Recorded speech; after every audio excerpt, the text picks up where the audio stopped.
Welcome to Tiger Chainsaw Interviews. These exclusive interviews will give you a behind-the-scenes retrospective mixed in with some amazing secrets of your favorite games and franchises by the developers and creators of them. Now, if I have filmed the interview, you'll be able to watch it. Otherwise, it's a phone interview, so just sit back and relax. Now, I have done some incredible exclusive interviews with some amazing gaming legends in this community. So hit that sub button to make sure you don't miss any of those interviews. Alright, let's get to our interview of the day.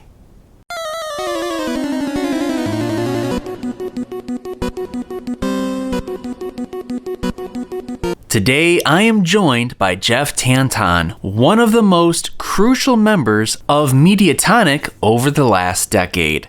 Jeff has produced and helped create many games for this developer, including being the VP Creative on the smash hit Fall Guys. But today, we are taking it all the way back to 2013 to discuss one of Jeff's first creations in one of my favorite co-op beat-em-up games. That's Foul Play. Jeff, thank you so much for taking time out of your day to join us to discuss your memories of Foul Play. Now let's start this interview off with an easy question. What got you into video games and what led you to get into the video game industry? I'm always a bit ashamed of giving this answer because it sounds like kind of rampant nepotism, which wasn't how I expected to get into the games industry at all. I studied at university. I did modern drama, so you can obviously see like a huge, a very clear line from modern drama to game development.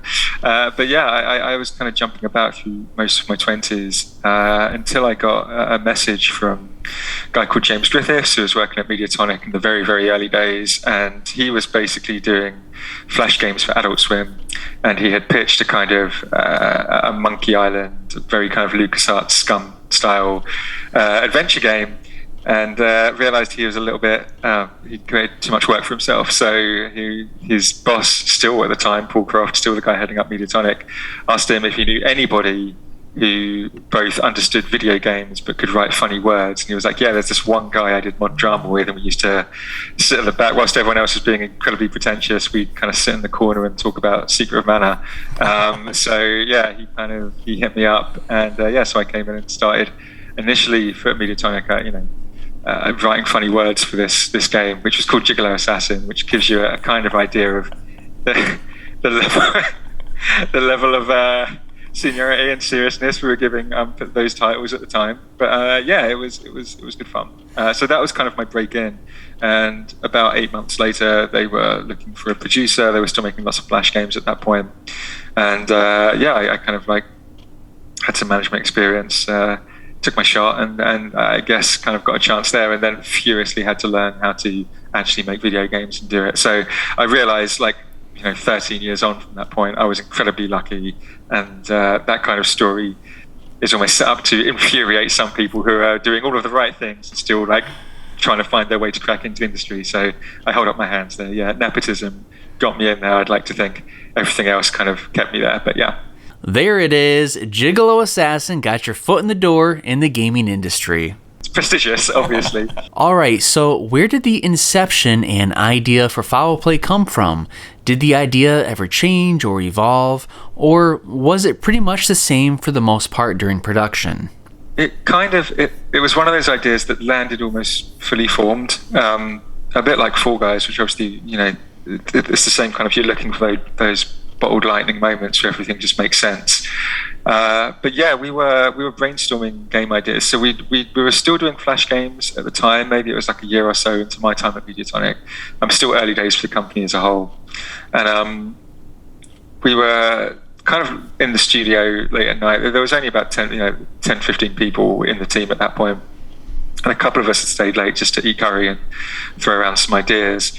And for some reason, I don't know how we got onto it, but I was like, the video for Smashing Pumpkins, Tonight, where they kind of they reprise all of the Méliès brothers, like old films, and the cheesy special effects and stuff. And just kind of watching that, we were like, it's straight away. It's like, wouldn't that be great if that was just you could do a fighting game where the scene changes. We're like doing this kind of imaginative and unexpected scene changes in the background. And then very quickly, it's like, yes, because we were talking about Rock Band, that was really big at the time. Everyone had mountains of plastic instruments kind of building up in their living rooms at the time, and that sense of the audience responding to what you were doing. So the idea landed fully formed. I wrote up kind of a one-pager the next day because Paul was super keen. It's just like, hey, that idea you had, like, let's hear more about it. And then it's just, as most things with pitching games, I just kind of endlessly kind of mapped out what I thought the game would be, and we went looking for a publisher. We went found some nice artwork, but the game itself, like, really didn't change at all. Baron Dashforth and Scampwick were the two names that I kind of pulled out of the ether for that initial one page, and they didn't change. Everything else, like the story, everything else had to come afterwards. But the bones of the game and what you see there, I kind of had very clearly in my head from that initial point. Very cool. Now, this really sparked my excitement in the email where we were going back and forth, but you were saying how it was a formative game for your career, for the studio, and your relationship with Devolver. But you also said that there were times that the game kept you up at night and you couldn't get to sleep. So I want to hear this. Can you go into detail on that? I guess I can try and hit all of those things. Like, making any game is terrifying, and I know you talk to a lot of developers, so I'm sure this isn't something that's new. But Mediatonic was a studio that was, and has forever been a studio that was always growing. Like, we didn't kind of like stay in our lane. We were always like, what do we do next? So in the short time I was there, we'd moved from Flash games to iPhone games to free to play. We'd managed to get our first kind of console, PlayStation Portable. They were doing a thing, PSP Go at the time, and that was our doorway in. Like, hey, let us do these very small games, but let's kind of work on an actual device with dev kits. And so we were always kind of taking these leaps forward. But it also meant that, like, every time we tried to do something, it was on a budget. At the time the studio was expanding, and we had to kind of make it work. And if we didn't make it work, we didn't know when we'd get another shot. The worst thing that can happen is the whole studio falls apart, and actually we've bet the farm on this thing, and it doesn't work out. And I guess, like, on the other end of that is still the game is a failure, and we've taken up a lot of time and resources, and we perhaps need to let people go. So there was always this huge fear about what we were doing. It was our first game on what I would call a big boy console, like a Xbox, or it was PS3 at the time, would have been the equivalent. So it was 360, PS3. That's the kind of stuff we were looking at. We had so much to learn. I guess, like, one of the things I will hold up my hand and say I think I'm all right at is pitching. So, like, a lot of studios would have done prototypes previously, so I have something to show. And we've won pretty much all of our pitches right up until Fall Guys by stuff on paper, just me kind of writing down good words or telling people, like, this is how it's going to be. I told people this is what it's going to be, and a publisher had put money down and said, like, yep, this is it, because it wasn't Devolver initially. They were a big publisher, and we were, like, super excited to be working with them. Like, once they were like, cool, here's the dotted line, let's go, I suddenly realized, well, oh God, this thing that we were just eating curry and watching a 90s rock band.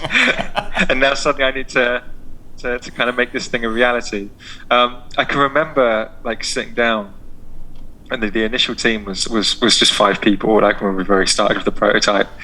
And a guy called Gabor, who's Hungarian, one of the smartest guys I've ever met, coder, like, lead engineer on the game, and he just kind of, like, looked over at his monitor at me and was like, so what do we do?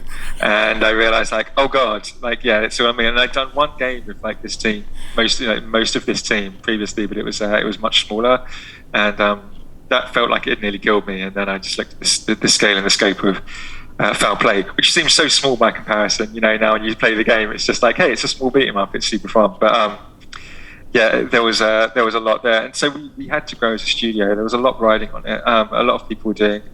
We were grappling with free to play at the time, whether that was on mobile or Facebook. Facebook free to play was a big time. So a lot of the studio was kind of working out what it was doing and having a bit of an identity crisis. But Foul Play in itself was just like, yeah, this is absolutely really what we can be doing. So let's not screw it up. So yes, lots of sleepless nights. Important for us as a studio because every game we made opened new doors. And there are other games like beyond that opened doors for us. But that one in particular, Devolver in the end, when we had to switch publishers quite close to the end of development, and that kind of opened the doors to Devolver. I don't think most of the other games we were making would have interested Devolver at that point. It would have been a good thing, but I really liked them. We were kind of put in contact through a mutual friend, and they were just off the back of Hotline Miami and starting to kind of make a name for themselves at that point. So yeah, it was incredibly daunting because I was like, these guys are cool as fuck. Like who are we? Like we're a studio in, they were Texan and stuff, and they do Hotline Miami, and I'm a modern drama student who's making this game and perhaps doesn't know what he's doing. So yeah, that was to get their seal of approval and be like, oh my god, yeah, we want to publish this game, was great, and that led to us going to them for a TOEFL boyfriend and Fall Guys further down the line. So we've been kind of good friends ever since. I love the story of you sitting down with the programmer and he's just like, okay, now what? And it really turns to you, you're the leader. So I can see how that type of pressure, betting the farm on this game, was really keeping you up at night. And I'm sure that was kind of daunting. But it's awesome that you guys were able to create such a fun game for everyone. I want to ask you, what were your offices like back then? Can you take us to your desk, and what was the atmosphere like in that office? So to give you like a sense, because obviously I've just recently left wonderful Mediatonic, and I'm not I'm not looking to start anywhere else in the industry at this time. It really is just kind of like a career break for me. So when I left, we were in a studio, Buckingham Palace Road, and I think, obviously we've not been to it because of the situation that we're in, but across all of our studios now, and certainly 400 people across Mediatonic and all the things that we're working on. So it is weird to go back because when we started Foul Play, we were in a small kind of mezzanine. It still had how shops on the high street, they have those those metal roller shutters that you have to hold a key and the whole thing rolls down, so you're shutting up at night kind of thing, like a garage. It was it was very small. Once we got to 20 people, we realized that's too many people. It had one meeting room that you could hear everything being said in the meeting room. So every time everyone needed to have any kind of private conversations, we had to literally leave the place and go elsewhere. We were broken into 3 times, apparently by the same person, we found out, because once they actually caught him, he admitted to all the other crimes he'd done without us actually asking him. So we just assumed it was the last one, but that was great. There was a hobo who would sit outside on our doorstep and he had a guitar with 2 strings, and he would scream and play that guitar endlessly, and obviously chat to us when we were locking up. So yeah, it was small, meager beginnings. Midway through development, we shifted to our Soho studio, which at the time seemed bigger than anything we'd ever need. And the studio was kind of expanding to about 50 then, but no, it was this tiny familial atmosphere. It was very quiet, because it was one of those things where it's so small that anything anyone says can be heard across the room, so everyone's actually really careful about what they're saying. So I'd come from not the games industry, but a bigger office, and my initial first few months at Mediatonic were like, this place is terrifyingly quiet, and I don't know how we're going to break this out. Everyone was quite shy. So yeah, it was small and it was humble, and I think it's what most people would understand as an indie studio. They would expect from an indie studio at this point, but obviously things just kind of continued to grow, and by the end the Foul Play team was, I think, 15 people, might have increased to 20, which still, compared to Mediatonic's games now, is an incredibly small team, but at the time was the biggest team we'd had, I think. So I really want to compliment you on Foul Play because it's such a unique atmosphere, because you are performing in a play.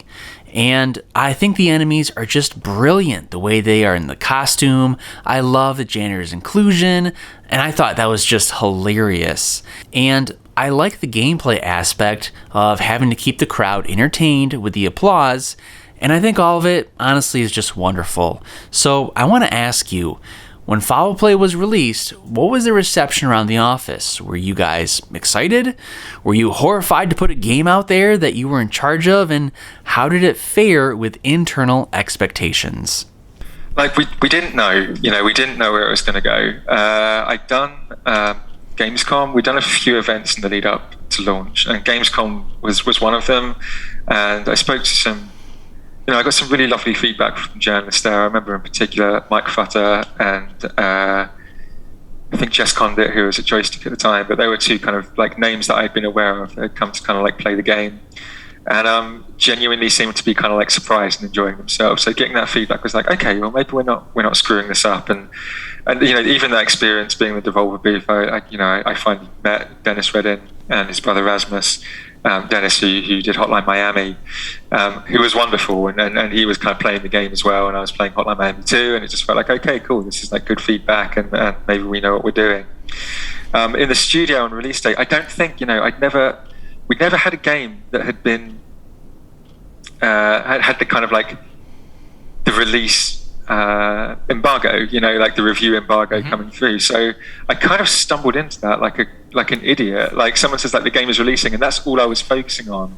And it wasn't until like Jeff, the first reviews were out, I was like, oh my god, yes, of course the reviews, because I'd been so terrified about just like get the game over the door. Is it going to be released? Is it going to be doing it? And yeah, like I think internally people were really, I think, proud of the game. Like there's still people who join years later who say that like their reason for coming to Mediatonic was Foul Play, and that's great because it seems such a small game and an oddity, it didn't sell particularly well, it didn't really find its audience. So anyone who can like still remember it and has fond memories of it, it's great. But like internally, we were all super excited, and the reviews were just surprisingly good. Like once I realized they were coming in, I'm like, well, this is great. I remember the first thing we saw was a 4 out of 5 Joystick, which was Jess Condit. I'd spoken to her months and months and months earlier, and didn't realize she'd be the one reviewing the game as well. But it was it's still one of my favorite reviews to read, and she really seemed to understand the game.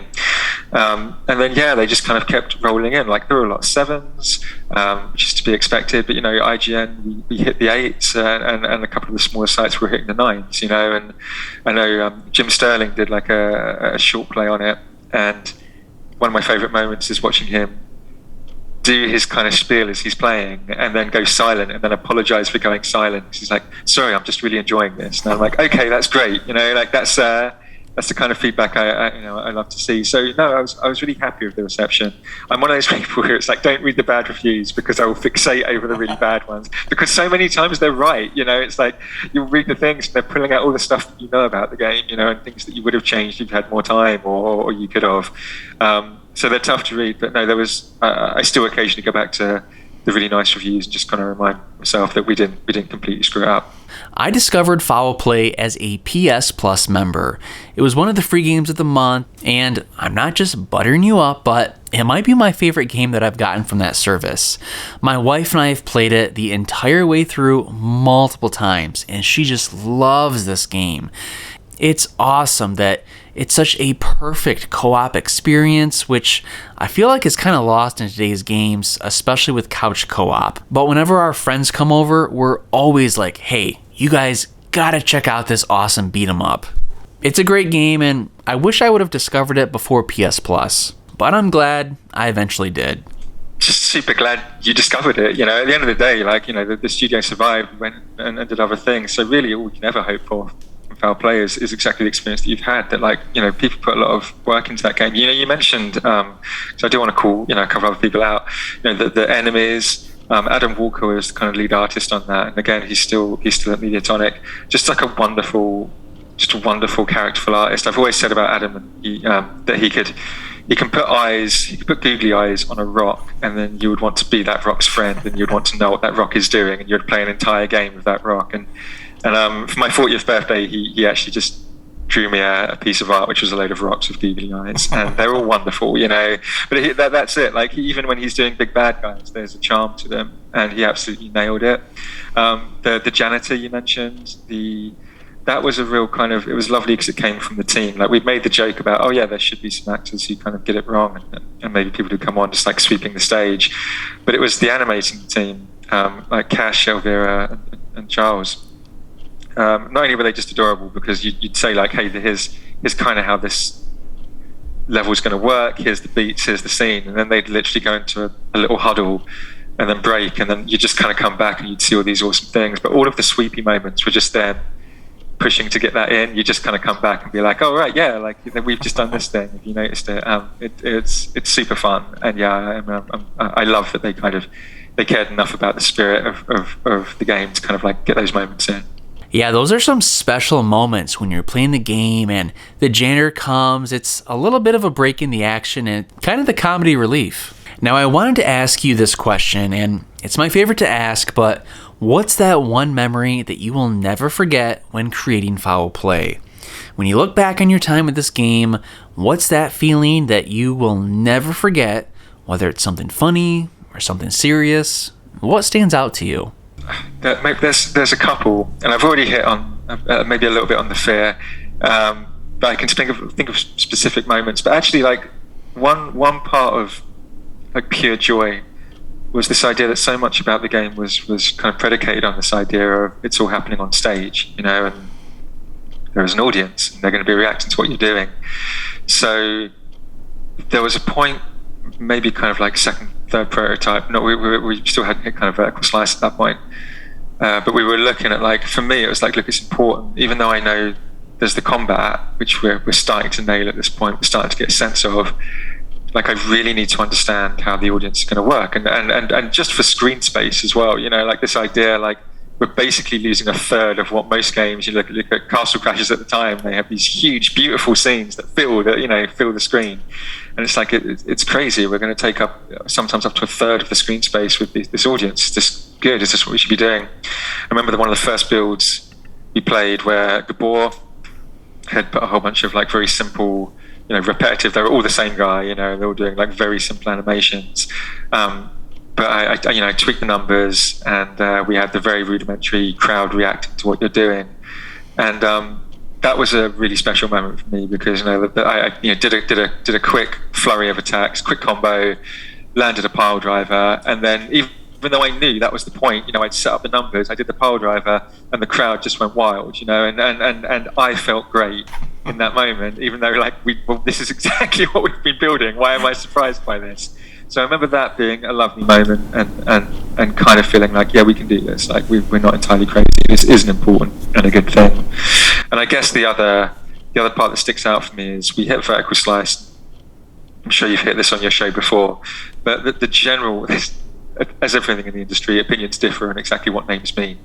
But vertical slice is like, look, we've got one of everything in the game. We've got some idea. We've built at least of all the things that need to be in the game. We've got enough of like one of everything, so that we can, one, play the games like, yeah, this has got legs. We should definitely throw a lot more money and content and stuff into this game. We should finish this thing, you know. But also because you've got one of everything, you can make really, you know, good estimates on, okay, so if we've done this, like how long is it going to take to kind of finish this thing? Now, because we were working with our initial publisher, we already had like a finish date for the game, you know, which isn't the way, you know, it should really be done, and that's another thing that we learned at the time. Should really, ideally, you get to vertical slice, you see what you've got, and then you say, cool, and this is where the game is going to finish. You know, now we know this is where the game's going to finish. But I had a deadline, and we did that massive celebration. We passed vertical slice with our publisher. Everyone had a great celebration on Friday, chilled over the weekend, and I came back on Monday, and I looked at what we had built, which was about one and a half stages out of the initially pitched 25, and I looked at how long that had taken us. And I did some maths. I'm like, cool, so this game is going to have 4 stages, you know? And yeah, it sounds so stupid now because any producer would be like, yeah, what the hell were you thinking? But like, that's part of the, you know, the growth of the company. I think all small studios, especially indie studios, will go for that point where they realize you can't wing it. You need production for the health of your team, if nothing else, you know, so you know what you're doing. So yeah, that moment of me actually sitting down and being like, wait, I don't want to wing this. I want to see what we can do. And then the chills down the spine of realizing, okay, well, we need to expand this team. We need to have some conversations. We need to work out how we finish this game. Yeah, those are 2 things that stick out. Loved hearing it. Such awesome memories. Jeff, are there any hidden secrets or crazy facts about foul play that haven't yet been discovered? Anything that will make the audience go, wow, or anything that you find cool? If not, no big deal. No, I don't think so. I know I'm like my favorite, like the story had to be written over a weekend, because everything, all of the content, all the things that people need to make was predicated on like, well, what are these guys doing? So I had to write that very, very fast, and it's one of those few things where I come back to and I'm like, I'm quite proud of it, because it does the job, and I was very clear that I didn't want, because like you say, it's a couch co-op. In the end of the day, it's a fighting game. I didn't want people to be sitting through massive cutscenes. So a lot of like what needs to be conveyed needs to be conveyed very quickly. So I'm really happy at how that turned out. They're not secrets as such, but like the diary entries and the journals that are unlocked through kind of basically unlocking everything and 100% in the game. I think they've got some really lovely stuff in there, and it was a real kind of like spaced build galore around Dashful's father, Dashful himself, and I think it told you more. It was a really nice way of telling more about the characters, and especially the relationship between Dashful and Scampwick, and the kind of mutual respect and love there, then you could really convey throughout the game. So I like those bits. Not important for your fans, but I try. There's a band called Ocean Size that I absolutely adore, and so every time, for some reason, there are pirates in any game that I've made. All of the pirates are named after band members in Ocean Size. So that's not a particularly interesting one for your fans, but I guess that's a secret if it exists. So who do you typically choose to play as when you start off in foul play? I know everyone wants to play as Scampwick, so I'm happy to play as Baron Dashford. Like, we kind of the thing with Scampwick was everyone is greatly mentioned couch co-op because everyone has memories of their little brothers and sisters. It's like, look, there's a few games we could play when we were growing up, which you could actually play with your younger siblings. And I remember they were actually like, oh, look, because you always give them a second controller, so they're going to be Scampwick. It's like, they all thought Scampwick was the cooler character.